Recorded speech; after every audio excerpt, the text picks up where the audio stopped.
process of making tamales. This is the way I make them. I have two different types of peppers here, chiles, dried chiles. This is what they call chile ancho, and this is a chile guajillo. From the previous video, I have played around with the recipe, and I think I have improved it. In my opinion, I'm going to show you what I've done different. This is one of the steps that I did different. First of all, we're going to devein and deseed these chiles, all of them. Makes it easier for when we have to puree and strain them.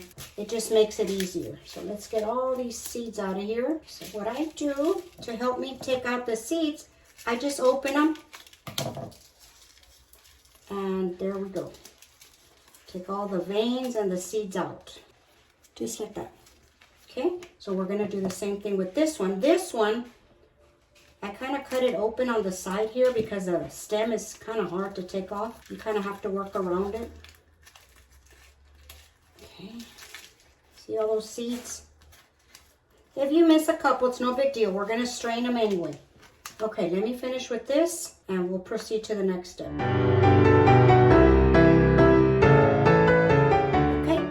Pop you to the stove and we'll proceed. As the first thing that we're going to do that's different from the previous video is we're going to roast these chiles. This is not going to take too long. This is pretty quick, so you do not want to walk away from these because if you burn them, your salsa will be bitter and they will be no good. So let's stay close by and you just want to kind of flip them. This is just going to take a couple of minutes, about 5 minutes or so. You can smell them a little bit right now. I don't want to smell them too much because that's never a good sign with this. You can do this in a skillet if you don't have a griddle like this. That is no problem. Okay, I'm going to start taking these off and adding them into this pot over here that we're going to add some water to. As you can see, they're smoking just a little bit. See how the color changes just a little bit? These need a little bit more. This just intensifies the flavor so much for this sauce. Okay, we're good. Turn off the fire. Okay, I turned on the heat here. On this one, we're going to add water. Not too much, just enough to cover them. To this, I am going to add a teaspoon of salt. That's going to be it for this. We're going to add the rest of the ingredients when we puree this in the blender. Okay, guys, this has come to the boil. Now, all we do is shut off the heat. Let it cool about halfway through before we puree it safely in the blender. I'm going to start to puree the chile. I did get this comment a lot in my last video. I tasted the sauce and it's bitter. This is not a sauce that you're going to eat by itself with food or anything like that. This is definitely bitter. You do not have to worry about the taste on here. Once it gets incorporated with the meat and the dough, that's when the chile flavor starts to come out. But to eat it by itself and taste it and it's bitter, yes, it's going to be bitter. Okay, so I'm going to add 1/4 of an onion and 2 garlics that I smashed. And we're going to add a teaspoon of salt. And we're going to puree this until it's very, very, very puree. And then we're going to strain it before we put it into the skillet to fry the sauce. That's another step that is crucial to this sauce, to fry it, to bring out that intensity of the chiles. Okay, here we go. I will recommend, do not use your good kitchen towels to clean up this stuff because it will stain. And you will not get it all. Take it from me. I have plenty of those rags. Let's move on to the next step. Look at that. Now, I have a bowl and a strainer. This is just for storage.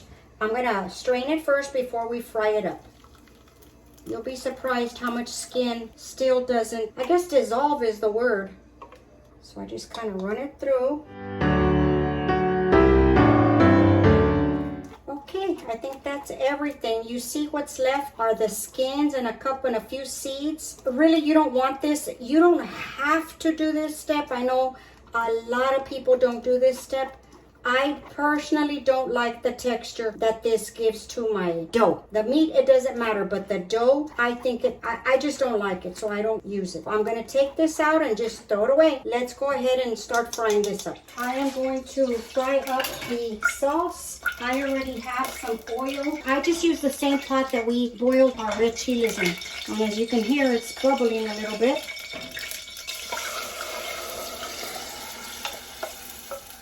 Okay, you hear that? We're going to let this simmer cook down for about 15-20 minutes.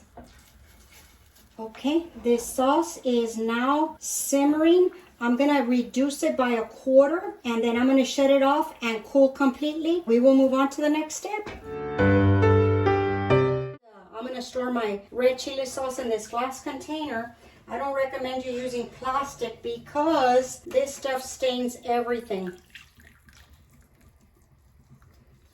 And we're gonna let this cool completely. Okay, we're gonna get the pork ready to start cooking. I am going to use this onion, 1 onion. This is a small onion. Okay, I'm just gonna cut this guy in half, throw them in the pot that I have over here. And then we're gonna do our garlics. These are kind of small, so I'm gonna use about 6 of them. The amount that I'm using for the meat is about 4.5 pounds of pork. And we'll get to that in a minute. You want a lot of flavor in your broth because that's what you're gonna use for the dough, for the masa. It's important to have a good flavor in the broth and the stock of the meat. Okay, so these, we're just gonna give them a light smash. And we're gonna throw these all in the pot. Now the meat that I have, this is a little bit less than I used the last time. This is 4.5 pounds of pork Boston butt roast and it is boneless.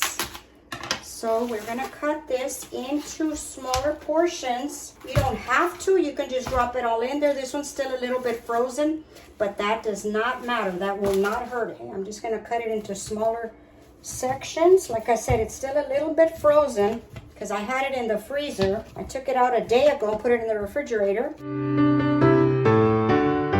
This is not gonna make a whole bunch. I am gonna measure everything out to the very end and we're gonna count the tamales, the total amount of tamales it makes. Okay, so we're gonna start putting the pork into our stock pot over here. Okay, now to season the broth, we're gonna add a tablespoon of peppercorns. You can use ground pepper if you want. I would just use a half a tablespoon. Okay, so there go the peppercorns. We're gonna use a tablespoon of salt. It's a lot of meat, so we need, and then we need a teaspoon of comino. And then we're gonna cover this with water.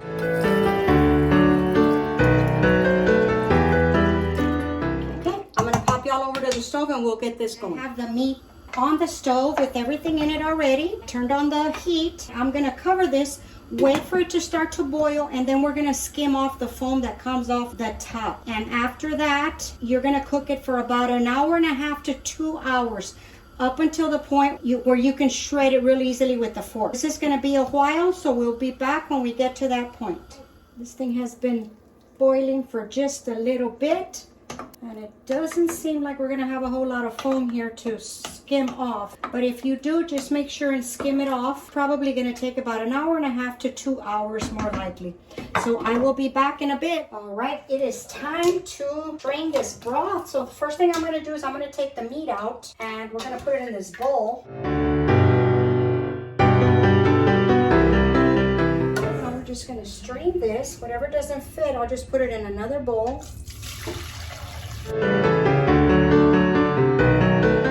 Okay, everybody, we are going to start with the meat process. This is another day. I am going to share with you exactly how I do this. This meat we boiled yesterday. Today, what I'm going to do is I am going to shred it and then we're going to cook it and add the red chili sauce that we have here. This process here, all you're doing is just going to shred it. And if you just push up against the meat like that, it should shred real easily. Should be no problem.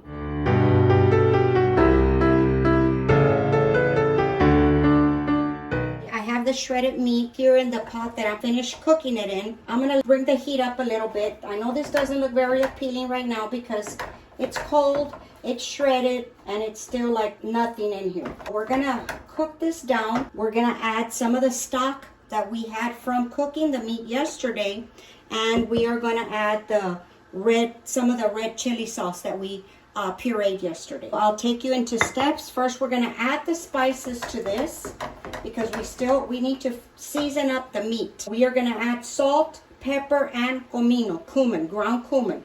And that's gonna be it as far as the spices. And this is where you're gonna taste how you like it for salt and pepper and, you know, all the things here. This is going to be your last chance to season up your meat before you add it to your tamales later on.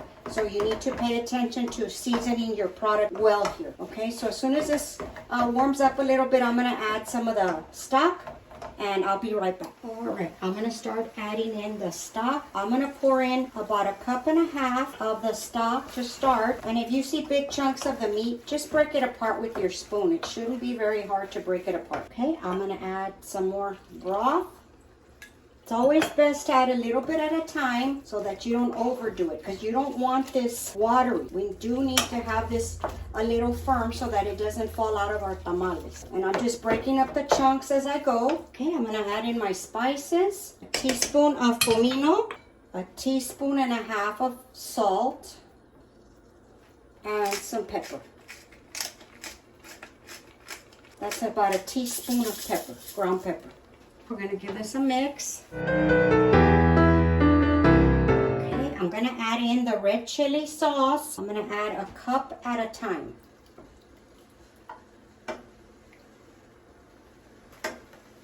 You don't have to have the heat too high. Just have it on a low to medium.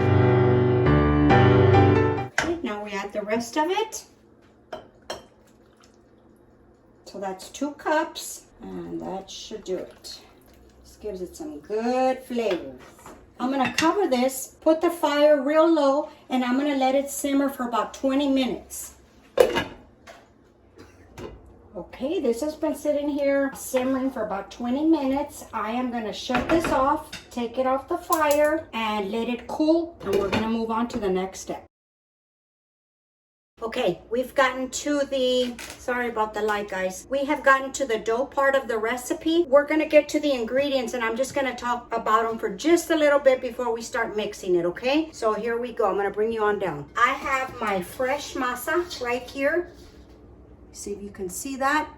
I went to my local tortilla factory and went and picked it up this morning. I do have in my older video, I do have the one that I use out of the package. So if you want to use that one, that's fine. The only thing is that one's a little bit drier. You just have to add more liquid to it, okay? We have our lard. This is what I buy.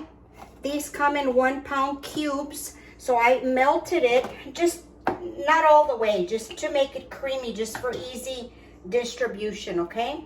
I melted 2 of them. I'm probably not going to use the whole 2. It's going to be more like 1.5. But I like to have things here ready for me in case I do need it. I have the 1 cup of the red chili sauce. I have a tablespoon of salt and about 1.5 teaspoons of the Knorr chicken consomme. I have 2 quarts of the broth, the stock from the pork. I might need a little bit more, so I'll just add chicken stock or even water if I don't have enough. But I'm pretty sure this is going to be okay. Well, I recommend that you have everything gathered, all your ingredients. If you have help, okay, you can call somebody. I'm by myself here, so I have to make sure, because your hands, we're going to get into this with our hands. Can you do it in a stand mixer? Yes, absolutely you can. To me, you would have to do it in batches unless you have a huge mixer. But since I don't have one, I have just a regular size one. I like to keep doing it in my bowl. That's just the way I was taught. That's just the way I will do it for the rest of my life. We're gonna get in there down and dirty with this and with our hands, and let's go ahead and jump on in.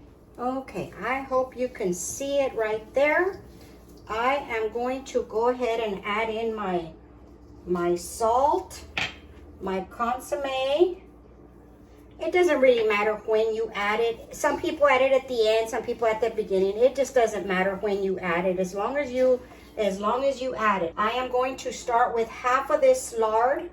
I'm going to put it in, and we're going to work it in.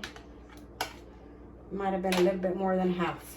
I'm going to try to keep one hand clean, but I doubt it. And you're just going to work it in, squeeze it in there. It takes a while, guys. Don't think you're going to do this in 5 minutes. Sometimes this can take me up to 45 minutes to get the texture right. But that's a part of the fun of doing this. You got to break up all the lumps. And in the other recipe that I posted, that other one is a drier flour, corn, I should say, cornmeal. So it takes a lot more liquid. And some people add baking powder to this. I do not. I do not see, I've done it both ways. I was not taught to do it with baking powder, but I have done it. I do not see enough of a difference to add it in the texture of the finished product. Okay, so now we're gonna start adding the liquid. I'm gonna put half of this quart in there at first. I'm pretty sure we're gonna go through all of it. And you feel the little lumps. So when you're in here with your hands, I'm squeezing it to break up all these lumps. You see all these lumps? That's what you wanna break up.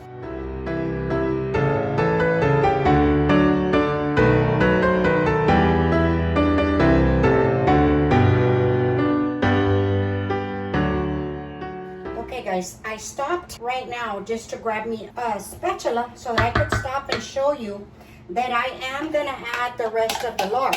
Sometimes the masa, the dough, is a little bit more dehydrated than others, so you have to add more. Everybody's is not gonna be identical. That's why it's so hard to give you an exact recipe, as much as I would love to. But once you do this a couple of times, you'll get the feel for the masa. And I am gonna add the rest of the stock from this 1 quart, which may seem like a lot, but it's not. And we're gonna add in our red chili sauce. The red chili sauce, it's about 1/4 cup. I kept this up here because I may need a little bit more. Some people do not add the red chili to the masa. I don't like light colored tamales. I just never has been my thing. I like a little bit of color. So now I'm just gonna give this a mix and get everything incorporated. See, now it's easier to do it with the spatula. You don't have to do it with your hands or even with the big whisk. But I get in there with my hands because I'm used to the feel of the dough. So that is exactly what I'm going to do to make sure we don't have any lumps. Add a little bit more of the red sauce. I just kept mixing and squeezing the dough between my fingers. I added the rest of the red sauce, which was a total of 1 cup. I'm gonna transfer this to smaller bowls. I'm gonna divide it. And this is gonna go into the refrigerator to set up, and we will be back so we can go over the part with the hojas. Good morning, everybody. Today is another day. I like to make my tamales. I cook the meat in one day. I make the salsa. I prepare the masa. And then I bring it all together. Now, is it possible to make it all in one day? Absolutely, no problem. If you have some help for somebody with the dishes or just to hand you things, I say go for it. I do it. I've done it many, many times. It's a big deal. It's a lot of work. It's a labor of love. But if, you want to do it in one day, knock your socks off. But you will be dead at the end of the day. I've learned through the years that I take it in a process, in steps, just to make it easier on myself, on my back. It's a lot of things going on during this time, but we love the tamales. We must have them, so here we are. Today we're going to be discussing the hojas. I'm going to move you over here where I have the hojas and what we're going to do with them. Those are the corn husks that we're going to separate and clean because they are dirty. They do have silk on them, and you don't want that in your tamales, of course. So let's go ahead and get that process started. These are hojas, the corn husks that we use to wrap our tamales. I bought 2 different kinds to show you the difference between some that are a little bit less expensive like these, and these are a little bit pricier. Why did I want to show you? Because I want to show you the quality of the hojas. Let me get these open and then I'm going to start with my favorite, these here. They are a little bit pricier, but you know what? It saves me time, energy, everything, the cleaning process of it. As you can see, this hoja is the perfect size for the tamales. If you make your tamales on the normal side of things, okay? Like that would be a normal tamal for the way I make them. People make them in all kinds of sizes. And most of these hojas are pretty much the same size. We call these corazones because they shape them like hearts, if you can see that, the shape of a heart. These are what they call premium hojas. These over here, there's nothing wrong with them. I mean, they're for tamales. It's okay. But do you see the difference in the quality of this? This even is all crinkly, which the masa tends to stick to these a little bit more. And I'm going to show you in the middle here. they're a lot dirtier than the premium ones. Now, if you don't care, if you have somebody to separate them and size them for you, hey, go for it. You know, I buy them. I've used them through the years. I've just, you know, I want to save time, and I buy them. Sometimes they put them on sale right after the holidays. I buy a few packs of them and store them for the next year. So I'm good. Will I use these? Of course I will. But you see the quality of these? You see how much dirtier they are? Let me see. I don't know if you can see that. And of course it takes time to wash these and really get them clean, where these are ready to go with a couple of rinses. So I just wanted to discuss that with you. So now we're going to go ahead and rinse our hojas and soak them so they can soften up for us. Okay, I have you here at the sink. We want to get our hot water going. You want some hot water in here. I'm going to soak my good ones first because we're going to jump right into the video today. So I'm just going to soak these. They're a bit bent up, so you just want to get them really soaked in there and give them a few rinses. Make sure there's no silk or dirt or stuff. These are pretty good. I'm pretty confident that it's not going to take us long. And you see how they start to loosen up? You see how pliable they get, even with just a little bit of water? That's pretty much submerged them. I'm going to let them soak for about 10 or 15 minutes. You don't need too much time on these good ones because they're pretty thin, so they really soak up the water and hydrate pretty fast. And if I need more, I will soak some of the other ones so that you can see the difference. Okay, let's get our meat and masa out and we'll get started. I'm going to explain a few things that I like to use. I've already been using these that I like to use for spreading of the masa. I get my hoja, my corn husk. I like to pat it dry just a little bit. It doesn't have to be completely dry. Let's get one that's not ripped to make it easier to demonstrate. Because you will run into some that are ripped, but that's not the end of the world, guys. You can still use it. Okay, the hoja, the husk, has two sides to it. I'm going to bring you up real close so that you can see. This one here is the rough side. You hear that? It's real rough. If you run your nail through it, you can feel the little ridges. This side over here is smooth. Not perfectly smooth, but smooth. Once you feel them, you can tell the difference right away. And what I like to do, if you have people that have never done this before and you want to measure the masa, you can actually use a scoop to scoop out the amount that you want. And this large scoop that I have here, cookie scoop, is a perfect amount to make one tamal. You can spread this with a spoon. You don't have to have any special gadgets. Right now my masa's cold, so it's kind of spreading kind of funky. But when it gets a little softer, because it's been in the refrigerator, you don't want to go all the way up. You just want to go about halfway. And then just, if it's too hard for you to hold it in your hand and spread, just lay it down on the counter and work down like that. Just try to get an even amount all the way through like that. The edges, don't worry about the edges, just this middle part here. Okay, they don't have to be perfect. Nothing is perfect about making tamales. I like to try to keep them all the same size so that they steam at the same rate. This is what it should look like, just like that. If you want the masa thicker, by all means, add more masa. I'm going to show you another way to do it. I get some of this masa and you put it on your my counters are very, very clean. I've cleaned them, sanitized them this morning. I put it down on my counter and I pick some up with this little gadget. It's a masa spreader. I got it on Amazon. I've shared this in my other video.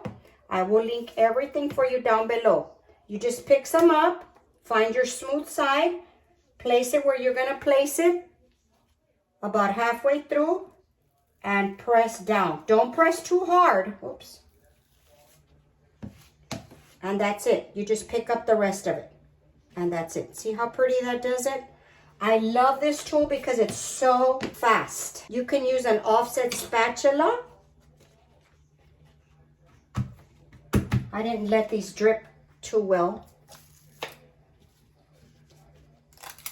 You can use an offset spatula. You can use a butter knife. You can use just about anything. Just like that. See how we can switch from one thing to the other? And that's it. You just keep going. If you want to make this a family affair, that's a whole lot of fun. Everybody sits around the table with their bowl of masa and their bowl of meat, and they start doing tamales. Great way to catch up on all the cheese for the family, and who's where and who's doing what and all that kind of stuff, and some cafecito and some sweet bread. And we have some memories. So I'm just gonna keep going with these guys. And if you have any questions about this process, leave it in the comments below and I will get back with you, okay? So I'm just going to keep going. Oh, before I forget, another thing. I like to put them in smaller portions, guys. You have to remember food safety first. You have to remember that you can't leave this stuff sitting out on your table all day long. You have to respect the temperatures of the food because you don't want anybody getting sick. So if you're gonna pull them out, you need to use them. Do what you need to do. You don't want anybody getting sick with food poisoning. So with all that being said, let's go.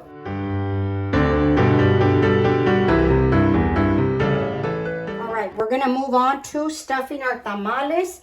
I have the meat here. This is cold, right out of the refrigerator.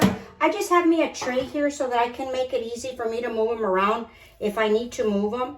Now the meat, the amount of the meat that you want to put on there, that is totally up to you and your family, how you like them. We don't like a whole bunch of meat in the tamales. We like a smaller size tamal. To me, this is about maybe 2 ounces of meat here.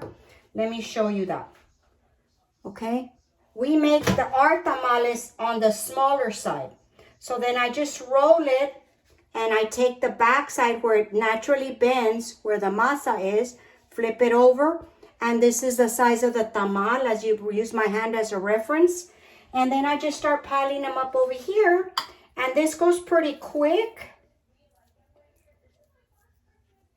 See how we just put it on there? You can have somebody smearing the masa, you can have somebody stuffing them, somebody, however, that goes pretty quick that way. So really, you just kind of want to lay it out all the way across like that. Not too far on the edge at the bottom so that when they're steaming, the meat doesn't fall out. So I'm going to keep going with these. And of course, we like to make different flavors.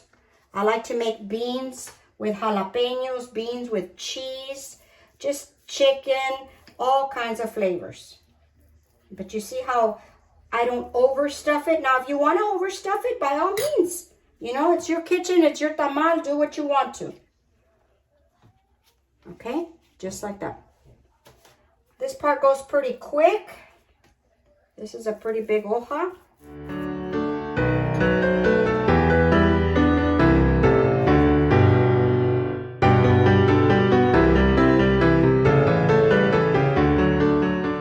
This is Lina, my sister. She's helping me with some tamales today. I just like to show y'all how we like to do it. We like to sit here and chit chat, catch up on the gossip, the cheese of the family, talk about them. We don't care. It's all fun and games until we get all this masa done. So I just wanted to share that with y'all. Say hi, Lina. Hi, Merry Christmas to everybody. All right, guys, we'll be back. Okay, everybody, I finished putting the masa on the corn husks. I'm going to show you what I have and what I have left of the dough. I finished all the meat, and then I'm going to count the tamales and tell you exactly how many dozens I got out of the 5 pounds of masa and 4.5 pounds of meat. Here's my tray of tamales that I got total. And this is what I have left, and I have no more meat. I have other stuff I'm going to use this with, so no problem. So now I'm going to put these in the steaming pot and get them steaming. I'm going to show you how I pack the steaming pot. I have my steamer basket here. I think this is a 14 or 16 quart steamer basket. I'll have to look it up and give you all the exact measurement. This has its own steaming tray, and it has the line where you're going to fill it up with water. So I'm going to do that first, and then I'll start stuffing the tamales into the pot. And that should be plenty of water to get you through the 2 hours of cooking time. Slide that back in there. And what I do is I tilt my pot just a little bit like this. And I put a little rag here to tilt it, to hold it. So when I start to stuff my tamales, start layering them, I just stand them up here on the edge like this. And then I just keep going all the way around.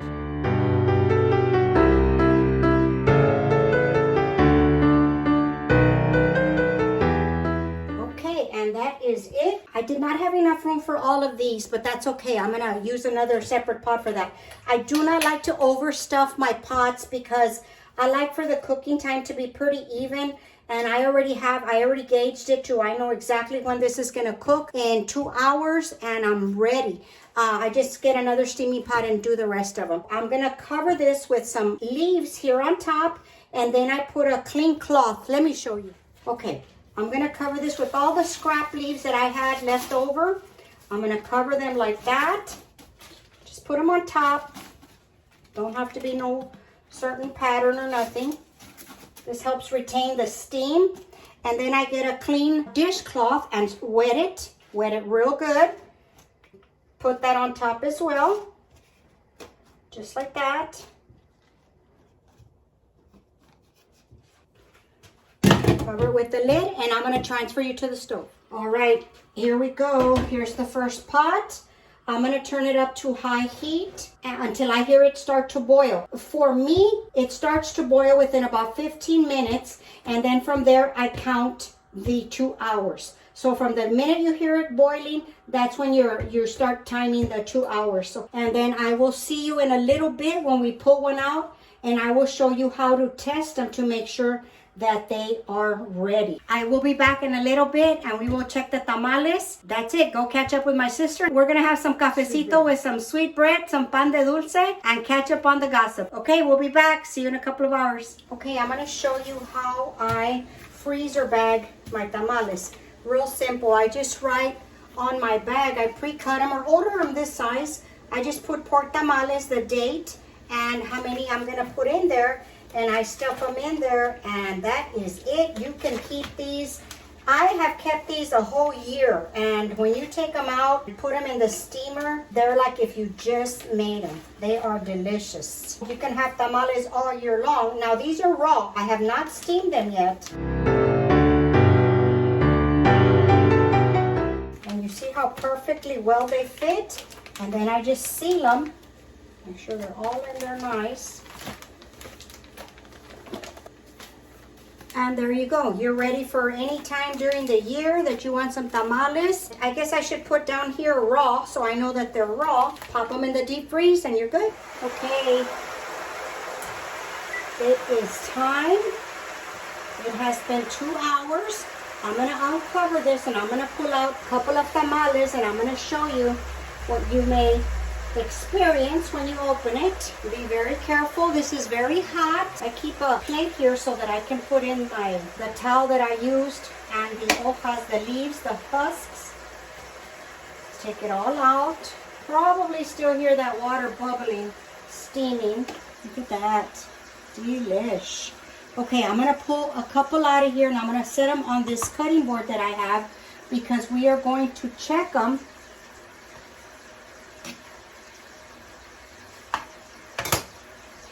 Put you back. You're going to let them sit here and cool for about 5 minutes. Don't try to mess with them right now, because if you try to do that right now, they're still, the dough, ooh, that's still hot.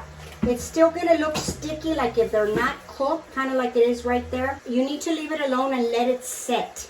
So I'm going to leave these tamales up here. I'm going to leave them uncovered with the temperature, the fire off already, because I'm pretty sure they are cooked already because of the experience that I have making them. It has been 2 hours, and they probably were ready 15 minutes ago. But I wanted to show you exactly what this looked like. Let me bring you real close up so you can see. See, the dough kind of still looks a little loose right there, but this will all tighten up within about 5 or 10 minutes. So just leave them alone, and then we will open one in a few minutes.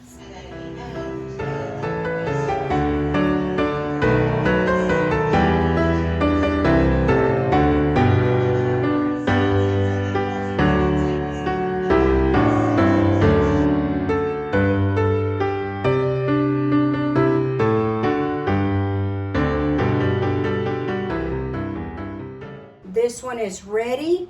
It's perfect. This one here on this side, I had a little tie on it because I made some from chicken, some green tomatillo chicken. I have that video already on my channel. I will link it for y'all up here in case you missed that. That was back from a couple of years ago as well. And see, look at that. Yummy. Ooh-wee. These are still so hot. And see how they just slide off the husk? Nice, nice, nice. Let's check this one. They're still kind of hot. See, it's still kind of hot, so we gotta leave it.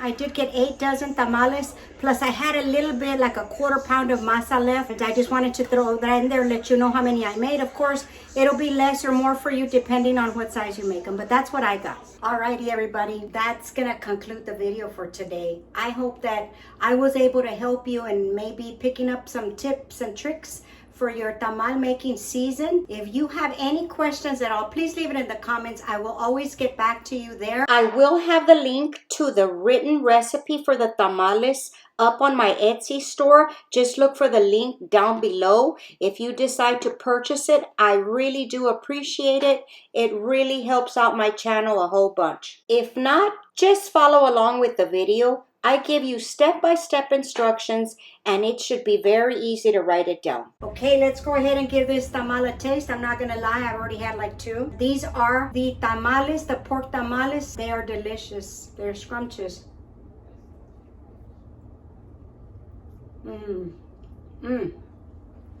Look at that.